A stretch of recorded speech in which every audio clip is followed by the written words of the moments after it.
Good morning, students. Today we will start question and answer of chapter Limerick. Okay, so first we will discuss the comprehension portion, and in comprehension portion, the first question is answer the following question. Okay, in first question, the first one is what happened to the old man's boat? जो बूढ़ा आदमी था उसकी boat को क्या हुआ था. Means what happened to the old man's boat. The answer is it was not afloat, so it was either on a dry land or it sank. मतलब कि वो फ्लोट नहीं कर रहा था, वो तैर नहीं रहा था. सो it was either in a dry land, या तो वो ड्राई लैंड में थी, या फिर सैंक मीन्स डूबना, वो डूब चुकी थी. Okay, now second one is what did the man of evil eat. जो ये एविल है वो क्या बताया था, मैंने आपको बताया था ये सदर्न इंग्लैंड का एक सदर्न इंग्लैंड में एक जगह है. ठीक है, तो उसने पूछा कि जो आदमी वो वहाँ रहता था, ठीक है, मतलब जो एक प्लेस है सदर्न इंग्लैंड में, तो जो आदमी वहाँ रहता था सदर्न इंग्लैंड में का जो आदमी था वो क्या खाता था. So the answer is the man from evil ate gruel with mice in it. Means वो आपको मैंने बताया था ग्रुएल मीन्स दलिया, सीरियल्स. तो वो सीरियल्स मतलब दलिया खाता था और उस दलिए के अंदर वो माइस मतलब चूहा डाल के खाता था. ठीक है, उसमें पोएम में दिया है कि वो जब वो माइस को डालता था तो चूहिया को जब उसमें डाल के खाता था ग्रुएल में, तो उसको वो ज़्यादा रिफ्रेशिंग लगता था. Okay, so the man from evil ate gruel with mice in it. Now C1 is what did the lady of Russia do. जो रशिया की लेडी थी वो क्या करती थी. सो the answer is the lady of Russia screamed. Screamed means मैंने आपको क्या बताया था, शाउट करना, चिल्लाना. तो जो रशियन लेडी थी वो क्या करती थी, ज़ोर ज़ोर से अपने एक्सट्रीम लेवल पे चिल्ला रही होती थी. सो the answer is the lady of Russia screamed. Now, question number D.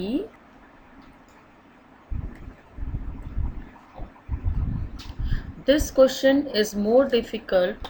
Discuss them first. Only 3 questions are there in first part. Now, we will discuss which limerick do you like the best. Say why.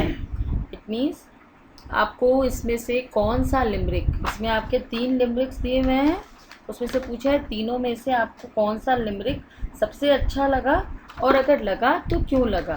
Give reason to your answer. So I think you have to answer it your own. आपको खुद उसका answer लिखना होगा. Okay, आपको खुद बताना होगा कि आपको कौन सा लिमरिक ज़्यादा पसंद है. ये आप सबको इंडिविजुअल पर्सन टू पर्सन मतलब एक एक स्टूडेंट के ऊपर डिपेंड करता है कि which limerick do you like most. Okay, now the second question is answer the question about these lines from one of the limerick. Here some line are given. You have to answer the question with reference to that line.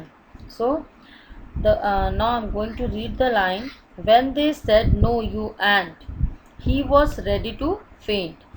और ये line आपकी कहाँ से ली गई है, ये line आपकी first limerick से ली गई है. ओके, इसमें बोला है कि when they said no, जब उन लोगों ने बोला कि नहीं, तुम नहीं कर रहे हो, तुम नहीं फ्लोट कर रहे हो.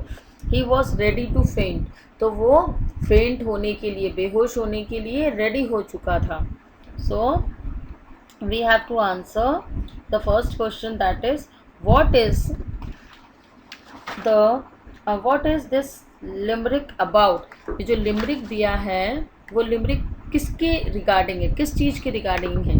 ठीक है।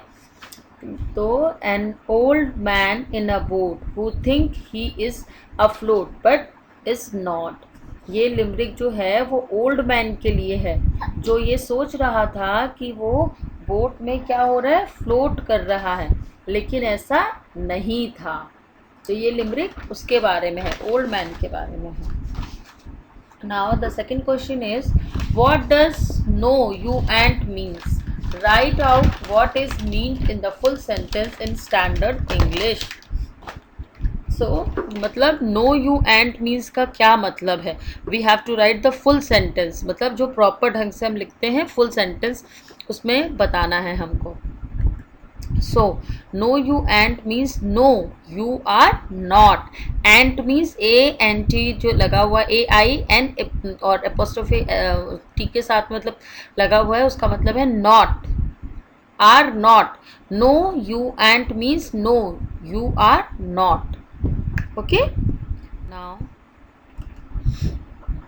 C1 is why was he ready to faint, मतलब वो क्यों रेडी था बेहोश होने के लिए। Perhaps he was shocked that he was not afloat, मतलब वो शॉक्ड में था कि वो अफ्लोट नहीं हो रहा है। ओल्ड मैन ऐसा सोच रहा था कि वो तैर रहा है, और जब उसको पता चला कि नहीं वो नहीं तैर रहा है तो इसलिए वो शॉक में था और वो फेंट मतलब बेहोश होने के लिए रेडी हो गया। Okay, now we have to discuss third question, that is can you write the rhyming scheme from the limericks the first one has done for you below. So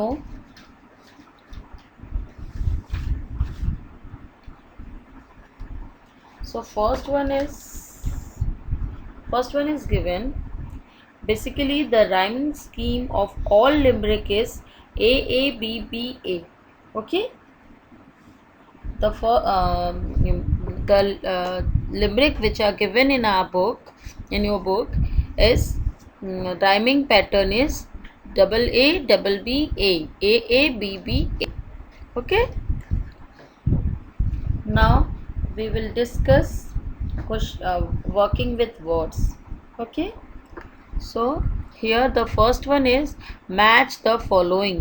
We have to match column A with column B. All's well.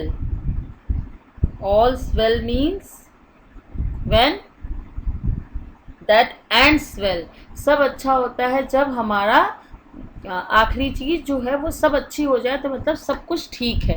All's well when that ends well. ठीक है ना। Now cut your coat. Cut your coat according to your cloth. अब मतलब हम हिंदी में ये एक कहावत होती है, अपनी चादर उतनी फैलानी चाहिए, अपना पैर उतना ही फैलाना चाहिए जितनी चादर होती है। तो इसको हम इंग्लिश में बोलते हैं cut your coat according to your cloth. जितना क्लॉथ है उसी हिसाब से अपनी कोट बनवानी होती है। हमें अपना पैर उतना ही फैलाना चाहिए जितनी चादर होती है, मतलब हमारी ज़रूरतों को उतना ही हमें बढ़ाना चाहिए जितना हम उसको अवेल कर सकते हैं, जो हमारे लिए इजीली अवेलेबल हो सके। और फर्स्ट वन इज अंत भला तो सब भला, इन हिंदी अंत भला तो सब भला। Okay, now third one is don't count your chickens before they hatch, मतलब पहले से don't count your chickens before they hatch. अगर हिंदी का हम इसका इस वर्ड का अनुवाद करेंगे तो होगा कि मतलब पहले से ही चिकन्स को नहीं गिनना है उससे पहले, जब तक कि वो हैच ना हो पाए। लेकिन इसका हिंदी में अनुवाद होगा कि ख्याली पुलाव नहीं पकाने चाहिए, पहले से ही हवाई किले नहीं बनाने चाहिए।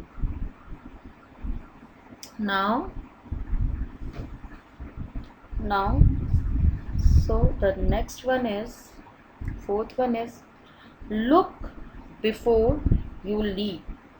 Look before you leap means मतलब किसी चीज़ को करने से पहले देखना, कहीं छलांग लगाने से पहले देखना, किसी चीज़ को करने से पहले उसके बारे में सारी चीज़ों की जानकारी ले लेना, ठीक है ना।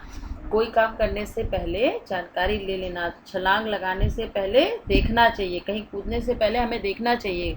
Okay, now fifth one is a stitch in time save 9 means हमें अपना काम समय पे कर लेना चाहिए, उससे समय की बचत होती है।